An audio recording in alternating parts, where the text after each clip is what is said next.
whenever I was straight out of college, I was told never to predict price. So it stood me this far anyway. So I suppose, first of all, the role and function of Bord Bia is to promote Irish food, drink and horticulture, both on the home market and abroad. And I suppose that's based on some of the things that's been mentioned here today: traceability, sustainability and quality. And that's part of the reason why we're able to sustain a high beef price when we're actually exporting 85% of everything we export, or everything we produce. So overall, Irish exports of food and drink reached 17 billion last year, which was a record figure, up by 5%. And within that, meat and livestock accounted for about 4.3 billion of that, and it increased by 6%. And I suppose that's actually off the back of reduced product that we actually had to export on the back of reduced production in some of the key meat sectors. Obviously, Bord Bia has a responsibility for the other sectors as well. So you'll see that for some of the other sectors, or prepared consumer foods, or alcohol, seafood and horticulture, all showed growth in export value as well. And that's off the back of a global demand for Irish food and drink. So I suppose then in focus, like where is our beef ending up in particular? So within that, within the value of it, so beef accounted for 2.8 billion of all of our meat exports, and that grew by 6% from the previous year. And I suppose the key focus markets are, it's no real surprise that nearly half of our beef ends up in GB, or in mainland, or with the UK actually, including Northern Ireland, and that was up by 5% in value terms from the previous year. The EU market then has become sort of increasingly important, taking 46% of our export value. Again, more or less matches the UK, so 50-50. And then on the international market, because we've had less beef, it's sort of become, volume-wise, there's less of it has been traded internationally. But in value terms, it actually increased very strongly off a very low base. I suppose it's, when you look into markets like South Korea, Japan, they take a very small volume of product, but high value. So I suppose then if we look at the at the prices that we've seen, sort of these are the prices for the week before last. I haven't got last week's yet, so I suppose we've seen this week even the quotes have increased by nearly 20 cents a kilo. But the last reported price that we have from the EU was 6.30 a kilo for an R3 grade and steer. That then compares to nearly 7.50 in the UK, and an EU average of €6 a kilo. I suppose we're at a different sort of scenario than maybe Europe and the UK, in that they are all net importers of beef and we're a net exporter. So we export 85% of our product. They are all net importers. And obviously there's a preference within the market for their own product, no different than here. We all look to buy Irish. So I suppose then in terms of cattle throughput, for the year to date, we're actually completely on par. About 250,000 head of cattle have been processed during the first 2 months of the year.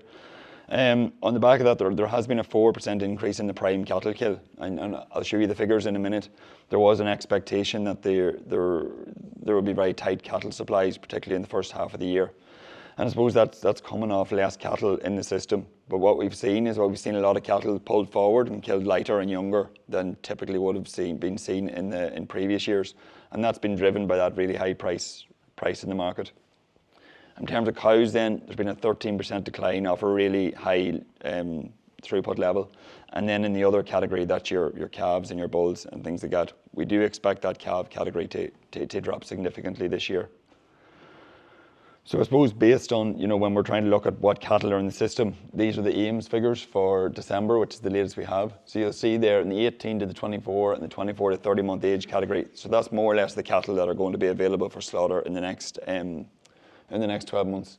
And you'll see there's a bit of decline there of about 60,000 head. Now this is in December of cattle that are not in the system. So that's what's feeding into this expectation that cattle numbers will tighten as the year progresses.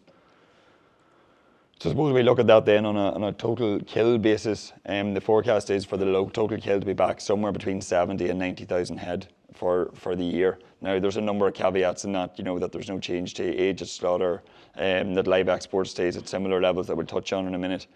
But the overall outlook is that there are going to be fewer prime cattle available this year for slaughter. The higher levels of live export in 2024 of older cattle, and then 2023 there was a lot of calves exported. So there was actually two crops of animals taken out of the same batch of calf registration. So that's what's leading to this real tightening in availability. So as I touched on, our throughput is expected to remain tight even though we're on par at the minute. I would expect throughput to remain tight up until the latter half of the year. So I suppose that there has been a lot of discussion as well about carcass weights and the decline in carcass weights of cattle in general across the system. So these are the full year figures for last year. So for your average steer carcass weight last year and your heifers was back by about 6 kilos, your young bulls was back by about 3 kilos, and then your cows were back by somewhere between 3 and 4. So some of that is due to that growing dairy influence on the kill.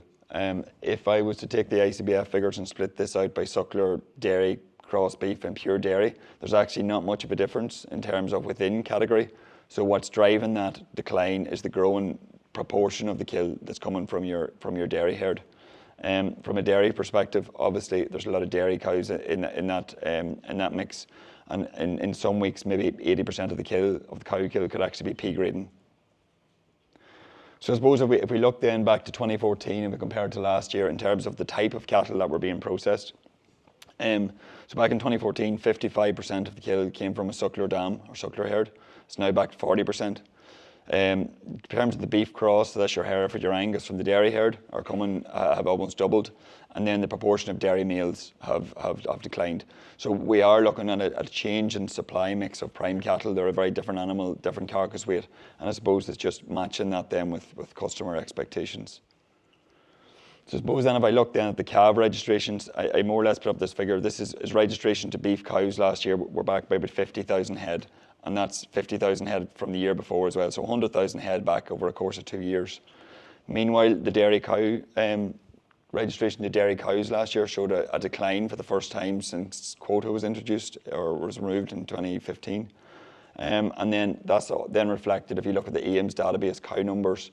So dairy cow numbers are back by 2%. That's the first time they've shown a decline. That's off the back of changes around nitrates, profitability issues earlier in the year. And then the suckler cows have continued their downward decline, so they were back by 6% again. But then if we look then at the type of calf being registered, so this is based on the calf registrations. So despite that 6% decline in beef cow numbers, the number of beef sired calf registrations actually increased by 1%. So what's making up that difference is the shift in the dairy herd towards using beef genetics as opposed to using your dairy genetics. And if you look then at the dairy sired male calves, obviously the shift to beef, the increased use of sex semen, the dairy calves or the dairy sired males are back by about 17%. And the previous year was actually back by the same 17%. So I suppose when working with Bord Bia, I actually specifically look after sheep and live exports, but I'm here with my beef hat on today. Mick would be delighted to know. But to look at the calf exports, they are a very important part of the system in balancing out that flush of calves that we see early in the season. So last year we've seen about 200,000 calves exported. About 55% of them were actually beef sired. And you'll see, if I was to put up this map 6-7 years ago, it would be all the countries in Western Europe. But what's happening is, with an increased focus on animal welfare and NGOs, the markets that the calves are going to are being pushed further and further away. So we're having to go further into Eastern Europe, Southern Europe, Italy and Spain to get these animals to market.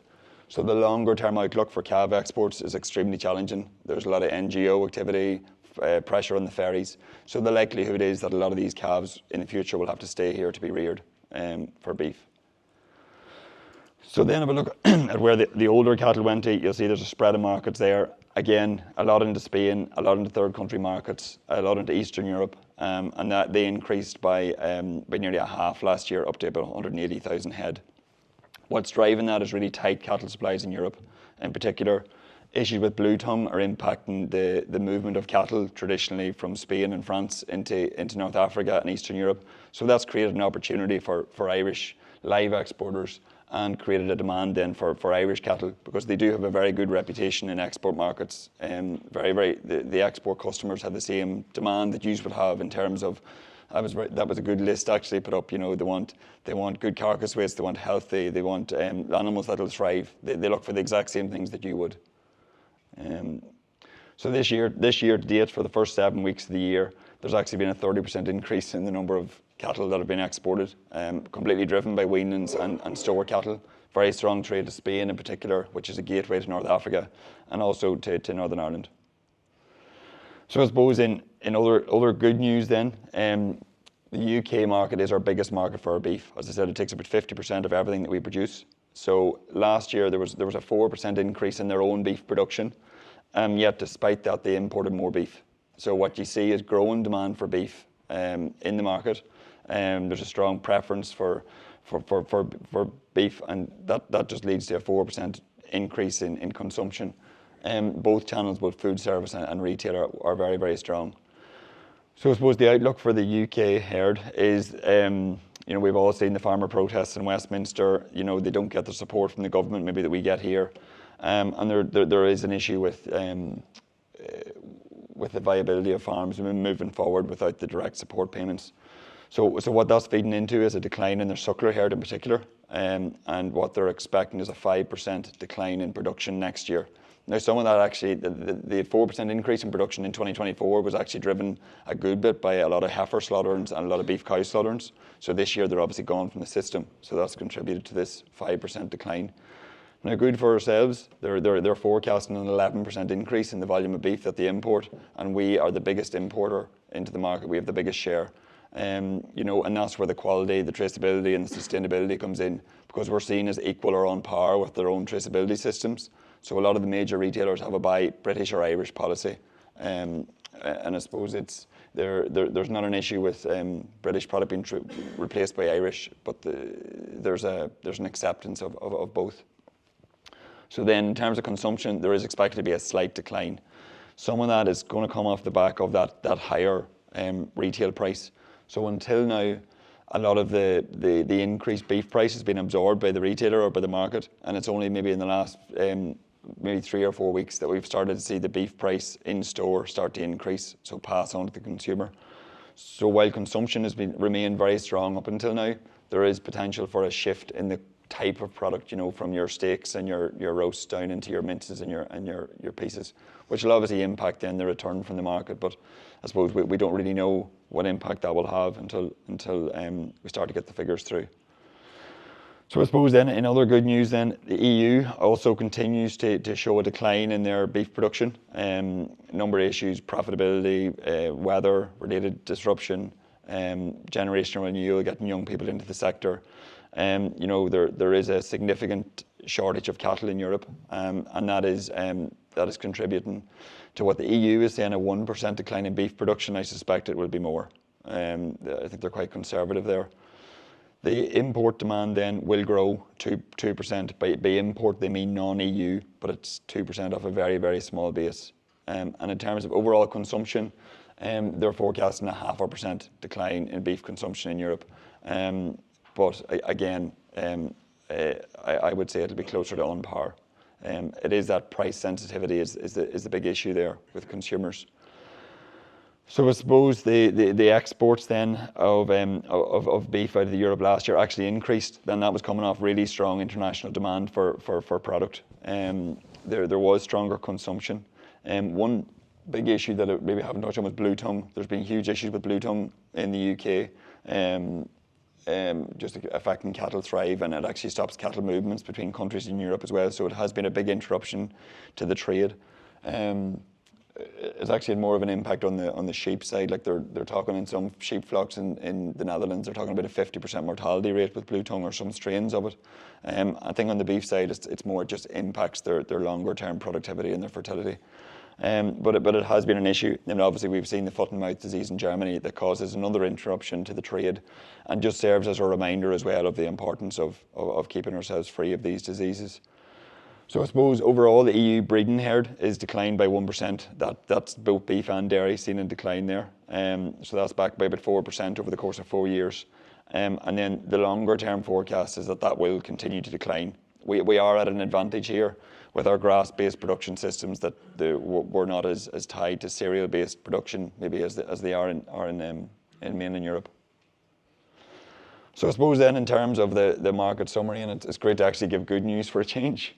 We've had a really strong beef export performance. As I say, we're a net exporter. We're not like other European countries, so we're very reliant on other countries to return us these high prices.